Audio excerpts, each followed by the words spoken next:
Last 30 days మీకు చాలా important. So ఈ లైఫ్ డిసైడ్ చేసే 30 days ఇవి. సో ఎలా ప్లాన్ చేసుకోవాలనేది చాలా ప్రాక్టికల్గా చెప్తా వినండి. ఫస్ట్ ఆఫ్ ఆల్ నేను నీట్ ఆస్పిరెంట్స్ని 3 కేటగిరీస్గా డివైడ్ చేశాను. ఫస్ట్ కేటగిరీ వచ్చేసి సిలబస్ పెండింగ్ ఉన్న వాళ్ళు. So majority of the syllabus backlogs 70% ఉన్నాయి వీళ్ళకి. అండ్ వీళ్ళు మాక్ టెస్ట్లో 200 to 350 మార్క్స్ స్కోర్ చేసుకున్నారు. So below average marks. So second category వచ్చేసి సిలబస్ 70% కంప్లీట్ అయింది అండ్ బ్యాక్లాగ్స్ వీళ్ళకి 30% మాత్రమే ఉన్నాయి. And 350 to 450 marks get on అవుతున్నారు మాక్ టెస్ట్, ఈచ్ మాక్ టెస్ట్లో. అండ్ థర్డ్ కేటగిరీ వచ్చేసి సిలబస్ కంప్లీట్ అయిన వాళ్ళు and above 500 marks above average వస్తున్నాయి ఈజీగా. ఓన్లీ రివిజన్ పెండింగ్ ఉంది వీళ్ళకి. సో ఈ కేటగిరీస్ వాళ్ళు ఏ కేటగిరీ వాళ్ళు ఎలా వర్క్ చేయాలనేది నేను చాలా ప్రాక్టికల్గా చెప్తాను వినండి, వీడియో స్కిప్ చేయకుండా.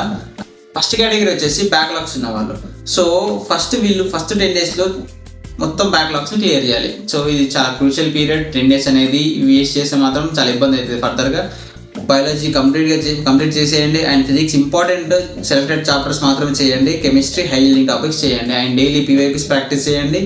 మాక్ టెస్ట్లు ఓన్లీ వీక్లో 3 times ఇవ్వండి. సో దట్ మీకు బ్యాక్లాగ్స్ కవర్ చేసుకునే టైం దొరుకుతుంది. అండ్ మాక్ టెస్ట్ ఇచ్చిన తర్వాత మిస్టేక్స్ అనలైజ్ చేయండి డైలీ.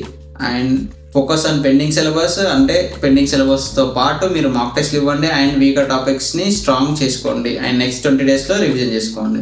అండ్ కేటగిరీ 2 వచ్చేసి వీళ్ళు 70% కంప్లీట్ అయింది అండ్ 30% బ్యాక్లాగ్స్ మాత్రమే ఉన్నాయి. సో వీళ్ళు almost 350 to 450 marks get on అవుతున్నారు.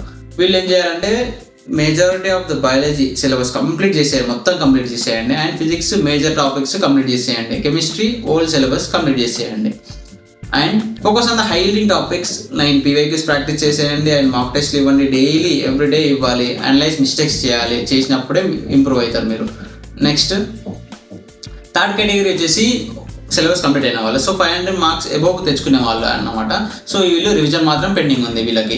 సో ఒక డేలో బయాలజీ, ఫిజిక్స్, కెమిస్ట్రీ ప్లాన్ చేసుకోండి. సో మార్నింగ్ సెక్షన్ బయాలజీ చదవాలి కొందరు ఉంటారు అండ్ మార్నింగ్ సెక్షన్ ఫిజిక్స్ లేదా కెమిస్ట్రీ చదవాలి కొందరు ఉంటారు. సో మీకు ఇష్టం వచ్చినట్టు ఎలా అయినా పర్లేదు చదవండి. ఎక్స్ట్రా టాపిక్స్ ఏమైనా ఉంటే కవర్ చేసుకోండి. అండ్ పీవైక్యూస్ మాక్ టెస్ట్లు డైలీ ఇవ్వాలి. సో డైలీ ఇస్తే మీరు దాంట్లో మాక్ టెస్ట్ ఇచ్చిన తర్వాత మిస్టేక్స్ మాత్రం అనలైజ్ చేయాలి. ప్రతి ఒక్కరు మిస్టేక్స్ అనలైజ్ చేస్తేనే మాక్ టెస్ట్ నుంచి ఏమైనా నేర్చుకున్నట్టు ఉంటుంది మీకు.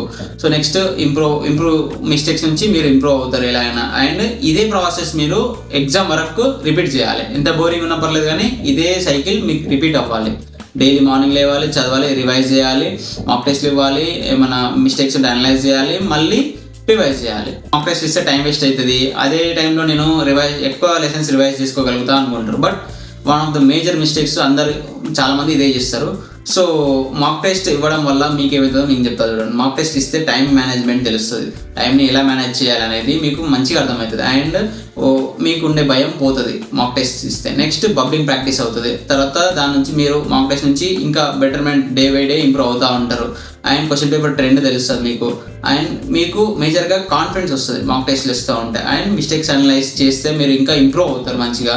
అండ్ వీక్ ఏరియాస్ ఎక్కడెక్కడ ఉన్నాయి, ఎక్కడ స్ట్రాంగ్ ఉన్నారు, మీరు ఎక్కడ వీక్ ఉన్నారు అనేది మీకు ఈజీగా అర్థమవుతుంది. మీరు మంచిగా ఫోకస్ చేస్తారు వీక్ ఏరియాస్ పైన, ఇంకా స్ట్రాంగ్ అవుతారు ఫర్దర్గా.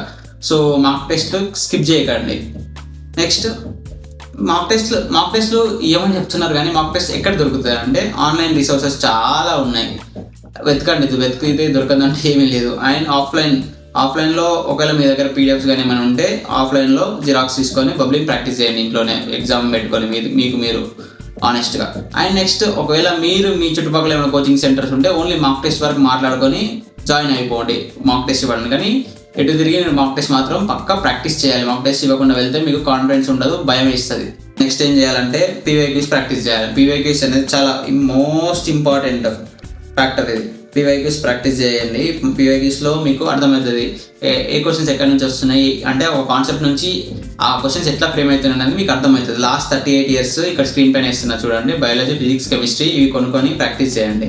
నెక్స్ట్ మీ మైండ్ సెట్ ఈ 30 days ఎలా ఉండాలంటే చాలా స్ట్రాంగ్, కూల్గా అండ్ కన్సిస్టెంట్గా ఉండాలి. ఎట్లా అంటే ఈ బోరింగ్ టాస్క్ అయినా పర్లేదు, మార్నింగ్ లేవడం, చదవడం, రివైజ్ చేయడం, మళ్ళీ మాక్ టెస్ట్ ఇవ్వడం, మళ్ళీ రివైజ్ చేయడం, మిస్టేక్స్ ఏమైనా ఉంటే అనలైజ్ చేయడం, మళ్ళీ రివైజ్ చేసి పడుకోవడం, ఇదే లూప్ కంటిన్యూ అవ్వాలి.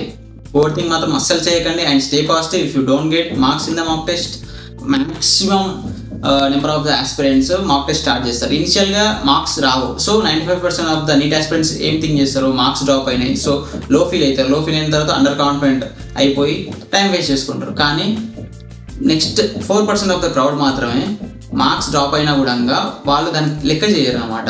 సో వాళ్ళు వాళ్ళ గోల్స్కి కన్సిస్టెంట్గా స్టిక్ ఆన్ అయ్యి ఉండి టైం వేస్ట్ చేయకుండా ఈవెన్చువల్గా మాక్ టెస్ట్ ఇస్తూనే ఉంటారు, చదువుతూనే ఉంటారు.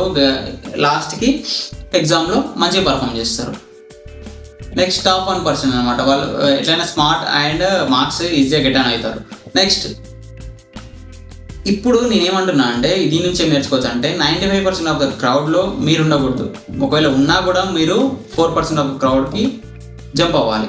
సో ఇక్కడ గుర్తుపెట్టుకోండి, 95% ఆఫ్ ద క్రౌడ్ నుంచి 4% ఆఫ్ ద క్రౌడ్లోకి వచ్చేయాలి, 4% క్రౌడ్ నుంచి 1%లోకి వచ్చేయాలి. సో ఇది మీ స్ట్రాటజీ. ఎక్కడైనా లో ఫీల్ అయితే మాత్రం మీ గోల్ని గుర్తు తెచ్చుకోండి, మీరు ఎందుకు స్టార్ట్ చేశారనేది. మీకు మార్క్స్ రాకపోయినా మాక్ టెస్ట్లో ఫైనల్లో వస్తాయనే కాన్ఫిడెన్స్ తోటి వర్క్ చేయండి. ఇది గుర్తుపెట్టుకోండి. ఒకవేళ ఫర్ సపోజ్ 500 మార్క్స్ ఎబో మాక్ టెస్ట్లు వస్తున్నాయంటే దాని మీనింగ్ మీకు ఫైనల్లో సీట్ వస్తుందని కాదు. ఒకవేళ మీరు 500 అబో బిలో మార్క్స్ వస్తున్నాయి అనుకో మాక్ టెస్ట్లో, దాని అర్థం మీకు ఫైనల్లో సీట్ రాదు అని కాదు. It depends on the hard work and execution in the final exam. So అది గుర్తుంచుకోండి. Focus on the biology. ఒకవేళ ఫర్ సపోజ్ నేను స్పెషల్ పాయింట్ చెప్పాలనుకుంటే బయాలజీ చదివేటప్పుడు డయాగ్రామ్స్ పైన ఫోకస్ చేయండి. వాల్యూస్ ఏమైనా ఉంటే చిన్న చిన్న వాల్యూస్ ఉంటాయి వాటిపైన ఫోకస్ చేయండి. ఎగ్జాంపుల్, స్టేట్మెంట్స్, ఇంకా షార్ట్ నోట్స్ని ప్రిపేర్ చేసుకోండి ఫర్ ఈచ్ లెసన్. ఎగ్జాంపుల్ నేనే చూపిస్తాను. నేను ప్రిపేర్ అయ్యేటప్పుడు ఇది ఆ బయాలజీ బుక్ చూడండి. ప్రతి చాప్టర్కి నేను ఒక షార్ట్ నోట్స్ ప్రిపేర్ చేసేవాడిని ఇలా పేపర్లో. జస్ట్ ఎగ్జాంపుల్స్ మాత్రమే, మొత్తం రాసేవాడిని కాదు. జస్ట్ మెయిన్ పాయింట్స్ ఎగ్జాంపుల్స్ రాస్తుండే అంతా. సో చాప్టర్ మొత్తం ఇక్కడనే కవర్ అయిపోతుంది ఏమున్నా ఇంపార్టెంట్ అన్నీ. సో నెక్స్ట్ ఇది చదివిన తర్వాత షార్ట్ నోట్స్ చదివిన తర్వాత పైన మొత్తం ఇంపార్టెంట్ ఏమైనా ఉంటే ఇవి చూసుకుంటుండే, మళ్ళీ ఏమైనా మిస్ అవుతున్నాయని. అట్లా రివిజన్ చేస్తూ ఉంటుండే. ప్రతి లెసన్కి ఇలా పేపర్లతో ఉంటుంది. సో నేనేం చెప్తా అంటే ఫస్ట్ రివిజన్కి మీకు టైం పట్టవచ్చు, కానీ రివైజ్ చేస్తున్న కొద్దీ టైం డిక్రీజ్ అవుతూ ఉంటుంది ఒక్కొక్క లెసన్కి పట్టేది. సో ఎక్కువ ఎన్ని టైమ్స్ రివైజ్ చేస్తే అన్నిసార్లు గుర్తుంటుంది, మీకు అంత మంచిగా గుర్తుంటుంది అంటున్నా. సో నెక్స్ట్ ఫిజిక్స్కి వచ్చేసరికి మీరు ఫార్ములాస్ ప్రాక్టీస్ చేయండి. ఫార్ములాస్ మీకు మైండ్లో ఎప్పుడు ఉండాలి, అంత మంచిగా నేర్చుకోండి ఫార్ములాస్. నెక్స్ట్ కాన్సెప్ట్స్, మంచి కాన్సెప్ట్స్ నేర్చుకోండి ఫిజిక్స్లో అయితే. నెక్స్ట్ PYQs ప్రాక్టీస్ చేయండి. సెలెక్ట్ హై ఈల్డ్ టాపిక్స్ మాత్రమే చేయండి ఒకవేళ ఫిజిక్స్ మీరు అంతగా ఇబ్బంది పడుతుంటే. నెక్స్ట్ ప్రాబ్లమ్ సాల్వింగ్లో కొంచెం ఇంక్రీజ్ చేయండి ఫాస్ట్నెస్ కానీ ఆ క్యాలిక్యులేషన్ పార్ట్లో కానీ. ఇంకా ఒక క్వశ్చన్ వచ్చిందంటే మంచిగా అది ఏ కాన్సెప్ట్ నుంచి వచ్చింది, ఏ ఫార్ములా వాడాలనేది ఐడెంటిఫై చేసినంటే ఈజీగా సాల్వ్ అయిపోతుంది physics. Next avoid lengthy derivations. ఈ టైంలో లెంతీ డెరివేషన్స్ని అవాయిడ్ చేయండి. ఇంకా ఈ ట్రెండ్ని ఎట్లా వచ్చినాయి క్వశ్చన్స్ అనేది అనలైజ్ చేయండి. ఎట్లా అనలైజ్ చేస్తారు, మీరు ఎప్పుడైతే PYQs ప్రాక్టీస్ చేస్తారో అప్పుడు మీకు అర్థమవుతుంది ట్రెండ్ ఎట్లా వస్తున్నాయి, ఫిజిక్స్ ఎంత ఈజీ వస్తున్నాయి, ఎంత హార్డ్ వస్తున్నాయి ఒక కాన్సెప్ట్ నుంచి అనేది. ఓకేనా. నెక్స్ట్ కెమిస్ట్రీకి వచ్చేసరికి ఆర్గానిక్ కెమిస్ట్రీ అనేది ప్యూర్ NCERTలో ఉండే రియాక్షన్స్ మెకానిజమ్స్ నేర్చుకోండి. Practice named reactions, NCERT examples బాగా చూసుకోండి. ఇంకా PYQs ప్రాక్టీస్ చేయండి. యాక్టివ్ రీకాల్ చేస్తూనే ఉండండి కెమిస్ట్రీ. నెక్స్ట్ ఇనార్గానిక్ కెమిస్ట్రీ వచ్చేసి లైన్ బై లైన్ నేర్చుకోవాలి. ఆల్రెడీ మీరు చదివే ఉంటారు. సో ఇప్పుడు రివిజన్లో మెయిన్ పాయింట్స్, హైలైట్ అయిన పాయింట్స్ చూసుకోండి. అండ్ పీరియాడిక్ ట్రెండ్స్, ఇంకా ఏమైనా హైలైట్ చేసిన లైన్స్ బాగా రీకాల్ చేస్తూ ఉండండి. ఇంకా ఫిజికల్ కెమిస్ట్రీ వచ్చేసరికి ఫార్ములాస్ ఇంపార్టెంట్, ఇంకా కాన్సెప్ట్స్ గుర్తుపెట్టుకోండి. ఇంకా న్యూమరికల్స్ ప్రాక్టీస్ చేయండి, PYQs ప్రాక్టీస్ చేయండి. మేజర్గా 3 సబ్జెక్ట్కి వచ్చేసరికి మీరు ఏం చేయాలంటే PYQs చేయండి. PYQs చూస్తే మీకు ట్రెండ్ అర్థమవుతుంది. Next avoid starting new chapters. మీరు కొత్త చాప్టర్స్ అస్సలు స్టార్ట్ చేయకండి. మీరు ఏదైతే ఇప్పటివరకు చదివారో దాన్ని నెంబర్ ఆఫ్ టైమ్స్ రివైజ్ చేయండి. And avoid reading multiple books. ఎక్కువ సోర్సెస్ పెట్టుకుంటే మీరు అంత ఎక్కువ కన్ఫ్యూజ్ అవుతారు. సో మీరు ఒక కాన్సెప్ట్ ఎక్కడ చదివారో అక్కడే స్టిక్ ఆన్ అయి ఉండండి లాస్ట్ వరకు. Next ignoring mistakes. మీరు మాక్ టెస్ట్లో చేసిన మిస్టేక్స్ని మళ్ళీ రిపీట్ కాకుండా చూడండి. And next over thinking. Tough questions వచ్చినప్పుడు ఓవర్ థింక్ చేయకుండా మీకు వస్తేనేమో ట్రై చేయండి, లేదంటే స్కిప్ చేసేయండి. లాస్ట్ ఫైనల్ 7 డేస్లో ఓన్లీ రివైజ్ చేయండి. బయాలజీ ప్లస్ కెమిస్ట్రీ మొత్తం ప్యూర్ NCERT చదవండి. అండ్ ఫిజిక్స్కి వచ్చేసరికి ఫార్ములా షీట్స్, కాన్సెప్ట్స్ మంచిగా నేర్చుకోండి. And solve previous years marks again confidently. ఫైనల్గా నేను ఒకటే చెప్తాను, NEET is not about how much you know, it's about how well you revise what you know and execute in exam. So మీకు ఎంత తెలుసు అన్నది కాదు, మీరు ఎగ్జామ్లో ఎంత ఎగ్జిక్యూట్ చేస్తున్నది ఇంపార్టెంట్ ఆ 3 hours. So all the very best guys. Prepare well and stay stronger. And last మర్చిపోయిన ఎర్రర్ నోట్స్ మెయింటైన్ చేయండి. మర్చిపోయిన ఇది main factor. Errors, mistakes repeat కాకుండా చూసుకోండి.